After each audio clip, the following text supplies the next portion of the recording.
Има напредок, но не и конечен договор во преговорите меѓу Министерството за образование и наука и СОНК. Преговорите продолжуваат следната недела. По речиси час и половина премиерот Зоран Заев, министерот за образование Арбер Адеми и представниците од СОНК и денеска не успеа да постигнат заедничко решение. Средбата во влада била конструктивна како и сите досега. Напредок има, но договор нема. Ресорниот министер не открива детали.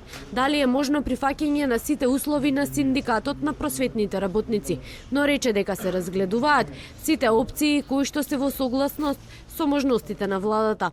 Секоја мерка која се планира да се превземе и која има за цел подобрување на состојбите во една област, треба да биде реална, треба да е возможна да се имплементира и треба да е како резултат на еден логичен процес од можностите кои се во располагање. И по денешното поместување на позициите во преговорите, СОНК натаму за терминот за зголемување на платите не попушта.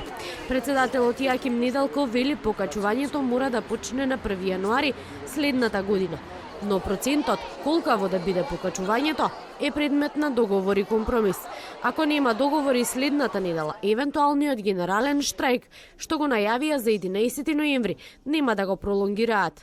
Аргументите кои што ние ги изнесовме на маса, кои што тврдиме дека имаат голема тежина, тие аргументи се спротивставија со аргументите на Министерството и на владата, така да има напредок во преговорите, меѓутоа до конечниот договор има уште по мене или по нас као синдикат има уште доста да се работи.